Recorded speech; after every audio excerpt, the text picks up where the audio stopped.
Soeharto merupakan Presiden Republik Indonesia yang kedua, yang dimana Indonesia dalam genggamannya mengalami banyak perubahan, baik dalam sektor pembangunan maupun sektor lainnya.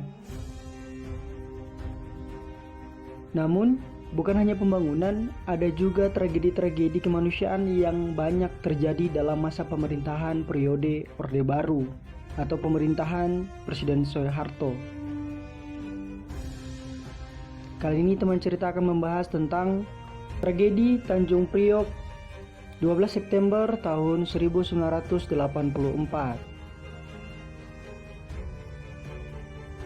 Untuk teman-teman semua yang belum subscribe, mohon untuk subscribe dan nyalakan tombol loncengnya agar teman-teman semua bisa mendapatkan notifikasi dari video-video baru teman cerita.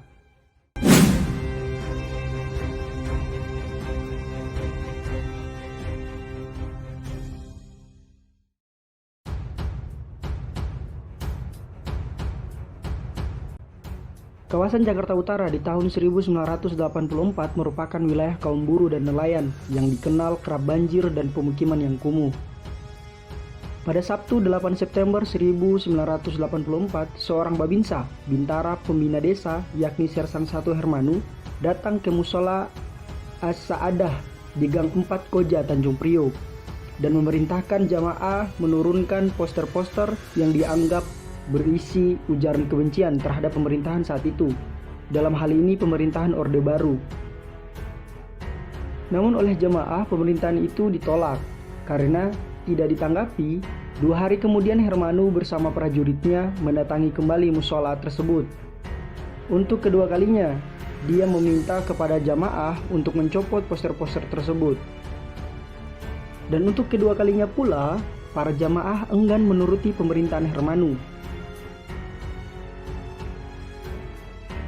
Merasa tidak dihargai, Hermanu pun diselimuti emosi dan mencabut poster-poster tersebut dengan menggunakan air comberan atau air got.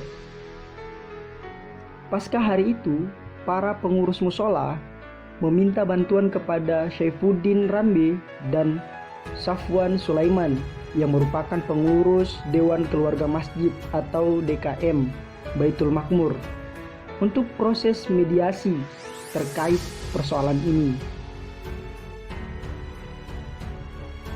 Syaifuddin dan Safwan pun berinisiatif untuk mengundang Hermanu dan kawan-kawannya untuk bermusyawarah.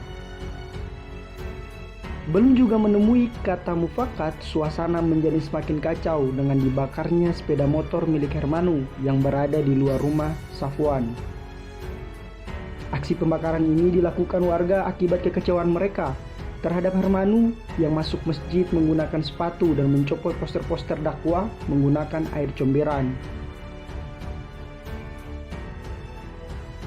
Akibatnya Syaifuddin dan Safwan serta 2 pengurus masjid lainnya langsung diciduk dan ditangkap.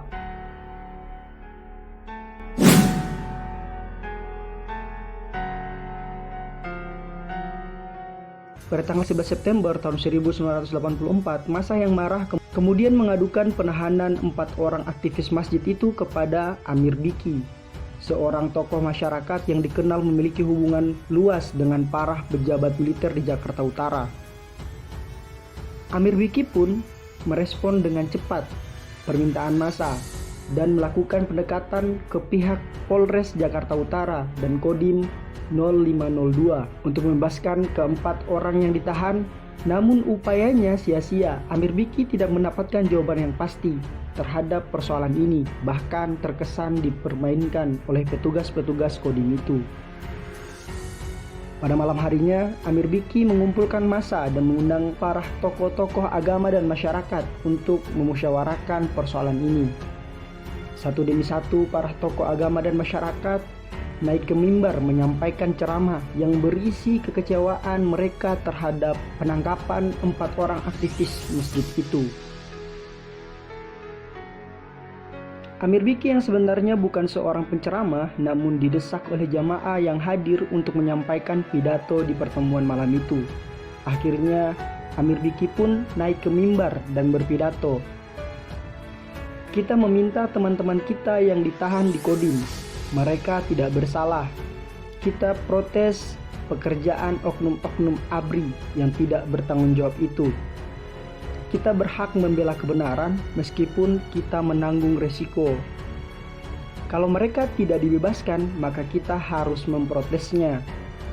Kita tidak boleh merusak apapun. Kalau ada yang merusak di tengah-tengah perjalanan, berarti itu bukan golongan kita.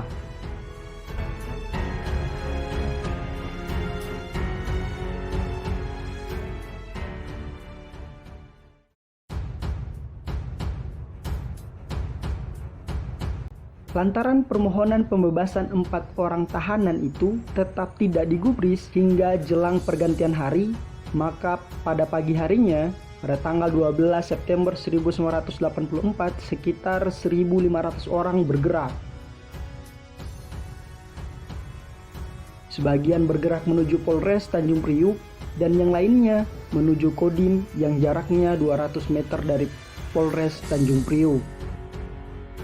Masa yang menuju Polres ternyata sudah dihadang pasukan militer dengan persenjataan lengkap. Bahkan ada juga alat-alat berat yang telah disiapkan. Peringatan aparat itu disambut dengan takbir oleh massa. Akhirnya para aparat yang langsung menyambut massa dengan muntahan peluru yang membabi buta dari senapan otomatis. Akibatnya banyak korban yang berjatuhan dan melarikan diri dari hujan peluru dan tekanan aparat di depan. Dari arah pelabuhan, 2 truk besar yang membawa pasukan tambahan militer datang melindas massa yang sedang tiarap di tengah jalan. Kejadian serupa dialami oleh Amir Biki dan massa yang berada di Kodim. Aparat meminta perwakilan 3 orang untuk maju, sementara yang lain disuruh menunggu. Ketika ketiga perwakilan massa itu mendekat, aparat justru menyongsong mereka dengan hujan peluru. Massa pun menjadi panik melihat 3 orang perwakilan mereka tumbang, termaksud Amir Biki. Massa yang berhamburan dan berlarian menyelamatkan diri dari hujan peluru pun menjadi korban dari penembakan tersebut.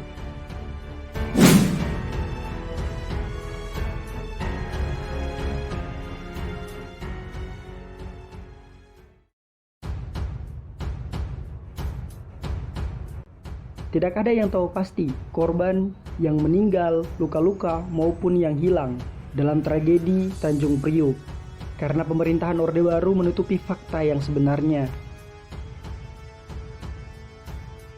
Panglima ABRI waktu itu, LB Murdani, mengatakan bahwa ada sekitar 18 orang tewas, 53 orang luka-luka dalam kejadian tersebut.